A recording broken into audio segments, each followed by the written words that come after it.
Godfrey Worsdale, and the position is director, and the organisation is the Henry Moore Foundation.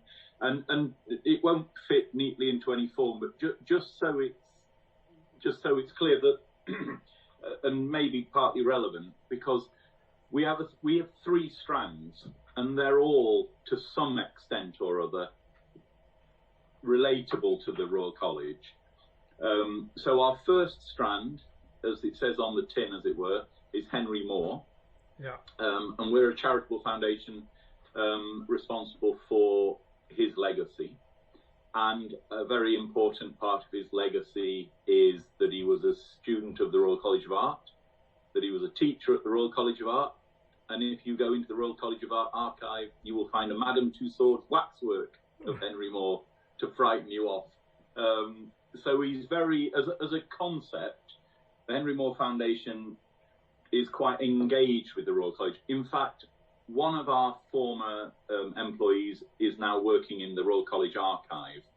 Right. And I visited the archive a while ago, and there's loads about Henry Moore in the archive, and we've got loads about the Royal College in our archive. So from the Henry Moore history side, there's that link. The next thing we do is that we run the Henry Moore Institute in Leeds, which is a specialist quasi-academic institution where we work with scholars from across the university sector, and we have partnered with and collaborated with Royal College students and myself and colleagues from the Institute of Taught at the Royal College, and one of my staff has been an external examiner at the Royal College. So from that sort of academic standpoint, we have a relationship. And then the third bit of what we do is that we are a funder. We give grants away, and so we also have that relationship with the Royal College. So the Royal College applied to the foundation for money, and we give them money to support projects. Right. So there are three basic strands to the foundation, and each of those strands has got a relationship with the college. And do you have relationships with other universities and colleges, art and design schools and so on as well? Yes, and again in a variety of different ways. I mean, we're very, very long-standing relatives of Leeds University and York University, just because their proximity to Leeds, I guess. We're currently in a fairly well-developed partnership with the School of Art History at the University of Cambridge, because, again, that's very close to Perry Green. We're working with Yale at the moment on a couple of projects in the States. So, yeah, there's all sorts of things. And then we have, in addition to that at the moment, a series of postdoctoral fellowships. And we embed those fellowships in universities mainly around the UK, I should say. Okay. And so when you're looking for a higher education partner then, what are you looking for? What sort of value are you hoping that they'll bring to you and to the foundation? Well, it's a fairly simple answer to that question. I mean, it's about sculpture. And as a charity, we champion sculpture. And in theory, all of our partnerships should be with organisations who wish to collaborate in the support of our charitable aim. Right. So that's a very high-level explanation, but we're always looking to strengthen the study and future of sculpture.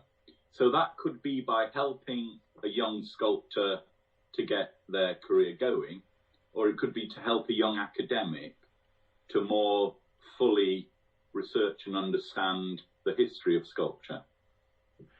And so who stands out to you? What makes a good partner institution for you then? Are there specific, apart from the RCA, are there other good examples of close partnerships that you have?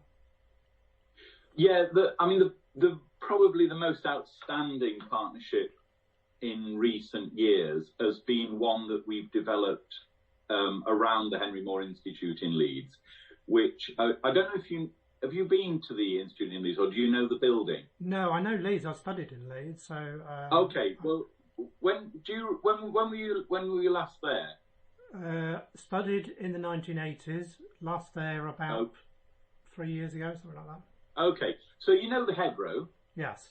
Yeah. You know where the City Art Gallery is, on the Hedgerow? Well, if you're facing the City Art Gallery, to the right, there is a glazed bridge that joins the art gallery to the next building on the Hedgerow. And that it's a very sort of anonymous building. It's like a huge black granite facade. It's not the most welcoming bit of architecture that was ever created, but that is the Henry Moore Institute. Right. And there's a very good reason why there's a bridge joining us to Leeds Art Gallery, because we went there to help Leeds develop and research and grow its sculpture collections.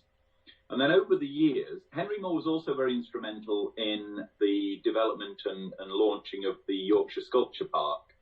And then latterly, Henry Moore's Royal College of Art colleague, Barbara Hepworth, had a gallery open devoted to her memory in Wakefield.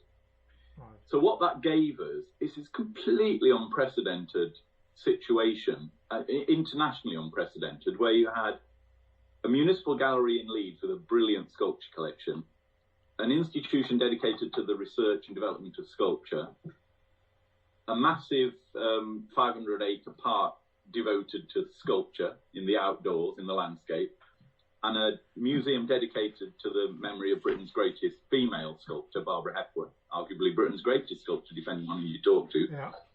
And all that going on in a tiny, tiny corner of West Yorkshire, through 4 really dedicated institutions with this passion for sculpture.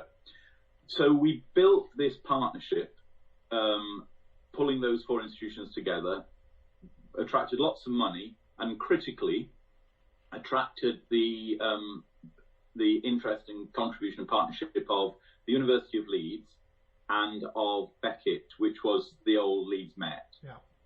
And also, to a lesser extent, Leeds College of Art, which has reinvented itself as the University of the Arts Leeds, I think. Yeah.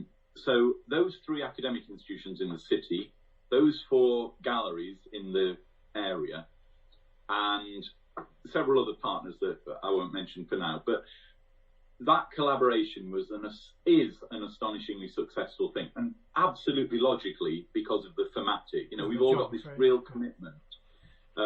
So it makes it easy for me to contribute money and time and staff and space to that project. And so really, when we've supported the Royal College as an applicant to our organisation, it's when they've really hit the mark with understanding what our charitable objectives are. Because, to be honest, if the Royal College came to me, that if one of the design faculties, product design or something, came to the Henry Moore Foundation with what I would describe as or define as the best idea I've ever heard in my life, I couldn't help, because I have constraints about what we can fund. So really, the partnerships that I eulogise about are the ones, and this sounds really crass, but when people try to get money out of us, the ones who clearly read the manual before they asked for help or partnership. Yeah. So the wonderful thing about the Yorkshire thing is that everyone understands it. It's taken time to develop. The mutual benefits are clear. I think the 3 universities in the city all offer fine art courses. At least one and a half of them offer art history courses, and they see the benefits of our collaboration in the galleries succeeding and vice versa. And the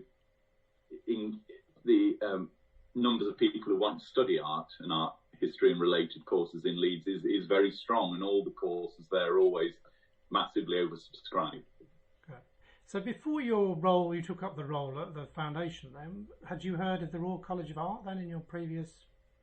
Oh, absolutely. I mean, well, if you go back to when I was a student in London in the 1980s, I was a regular sort of, as a young curator, I was haunting the studios at the Royal College of Art from a very early age, and championing some of the students who came out of the Royal College courses, because it was a strong, like all art schools, they go up and down. And when I was a student myself, albeit reading art history, I recognised the Royal College was one of the better places to study at the time. So I've known the Royal College since I was a teenager, I would